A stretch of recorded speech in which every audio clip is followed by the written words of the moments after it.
Hello! Welcome to And Science, and today we'll be doing And Science about algorithms. So what is an algorithm? It takes its name from, as many things do, from the Islamic Golden Age, which was a flowering of mathematics, astronomy and other things that took place while Islam was, believe it or not, one of the most tolerant and open religions in existence, and encouraged people to examine the natural world around them because they thought it would glorify God, up until they decided that math was the tool of shaitan and decided to kind of do away with the whole thing, which brought an end to it all. But still, like many things, that's where it stems from, and it is mathematical rather than necessarily scientific. But as it gets applied in the technological world, and as we consider how computers work and operate, it becomes more scientific. So I think it falls under the purview of this series. As we've come to understand algorithm in common parlance, it's used almost synonymously with artificial intelligence or machine learning. In reality, these are all three separate things, but one may use aspects of the other and so on. I mean, you're watching on YouTube. YouTube makes use of an algorithm to decide whether a video is naughty or nice.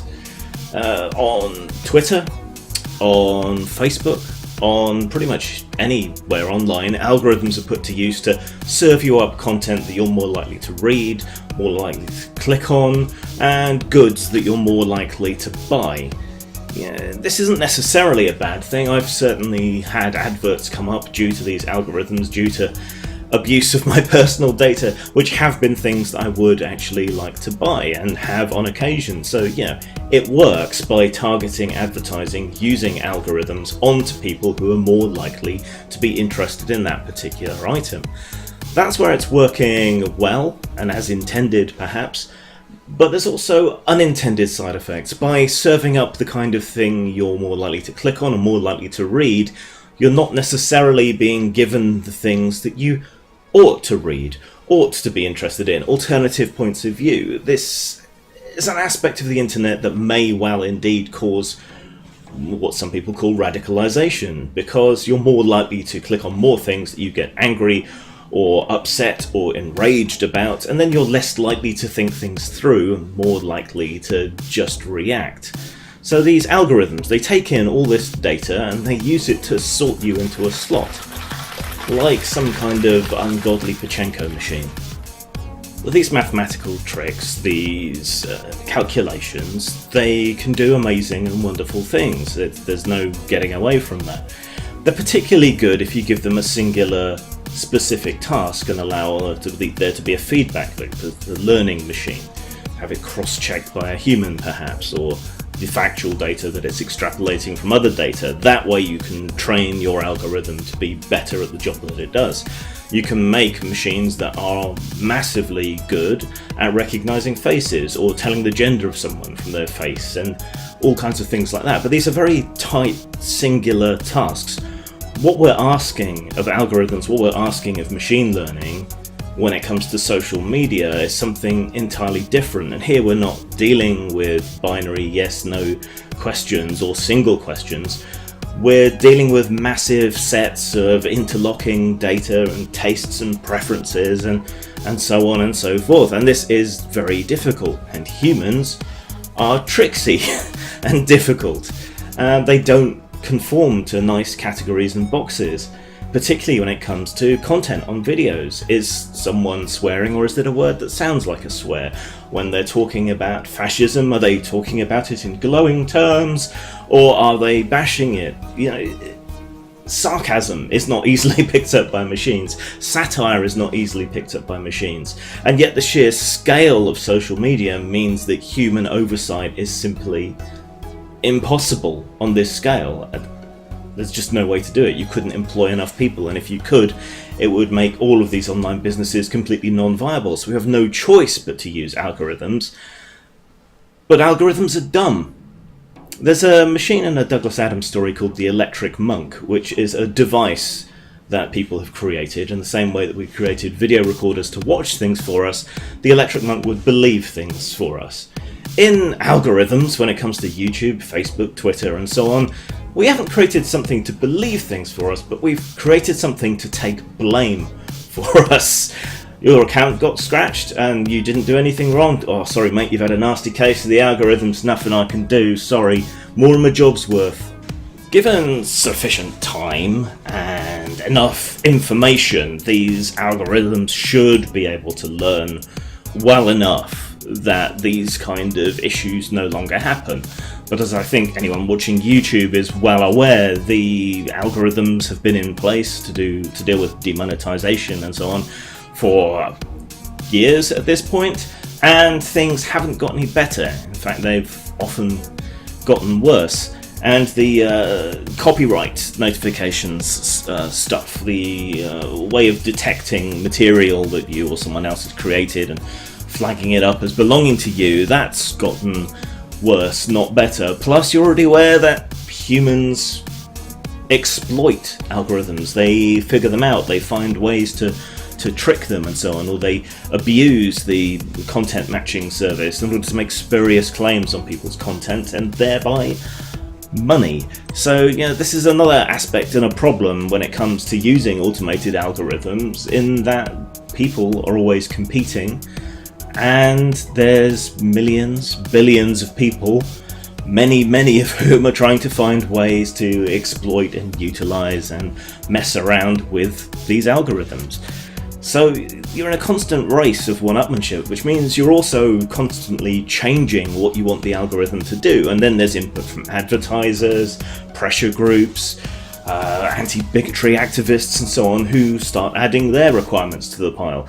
So what you're training this algorithm to do, this machine learning calculation to do, is constantly changing, which means it never really gets an opportunity to zero in on what actually works, because what you're demanding of it is constantly changing.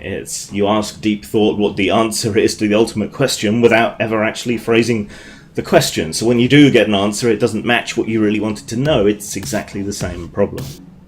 When this stuff works, when it does actually work, it works very, very well on these specific tasks that it has been trained and designed for, but we're asking them to do things that they were never really intended to do and that they're not good at. Human stuff. And this is getting to be an issue of life or death.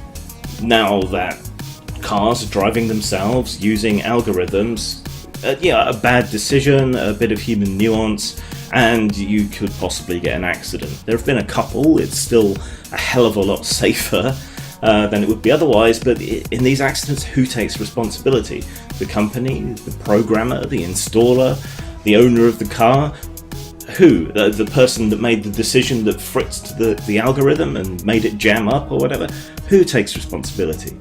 These calculations, they're idiot savants. They've got their one thing that they're good at, but we're asking too much of them. They're good at some things, spotting the kinds of adverts that appeal to you, the kinds of things that you might buy and serving up that kind of content to you. That's fairly simple. Assigning you to socioeconomic groups. You can actually access the data on places like Facebook and see who and what they think you are. Good odds they might think you're something different to what you are, because your tastes or whatever don't match the group that you're actually in. You can think of it like a shit sorting hat. Only instead of Hufflepuff or Slytherin, it's sorting you into neat or yuppie.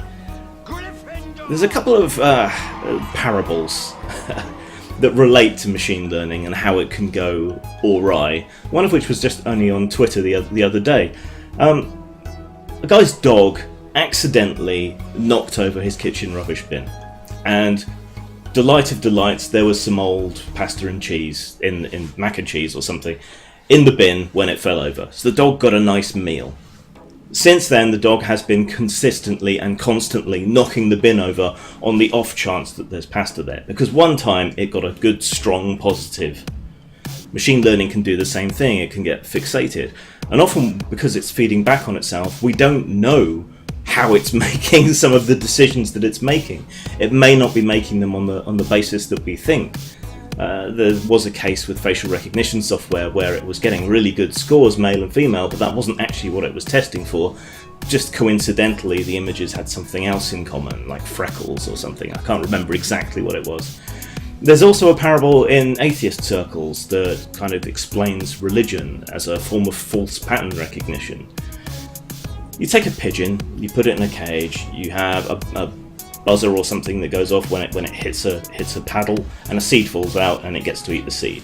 So quite rapidly the pigeon learns to peck the paddle, get the seed. You set up another cage with another pigeon and another seed dispenser that just randomly gives out seeds. But the pigeons adopt behaviour as though it were responding to something. So while it's still spitting out random seeds, if it happened to be standing on one leg at the time when the seed popped out, it'll try constantly standing on one leg. If it was bobbing its head from side to side when a seed happened to pop out, it will continue that behaviour. And this is one possible psychological reason why religion might exist. So that takes us back to the electric monk.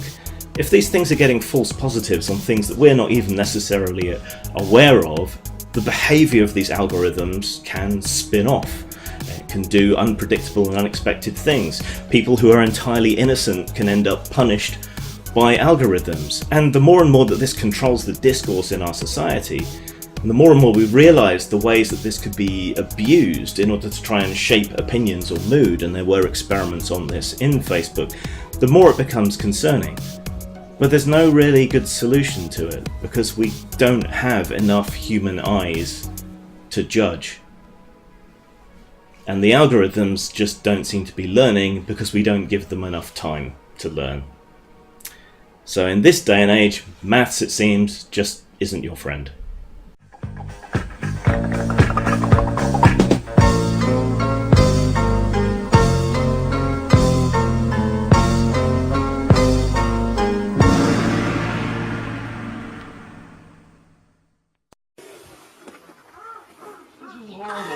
Today, see, I don't like I have, okay, like a lot of you, I hate a lot, you know? But I hate with style and creativity. Yeah!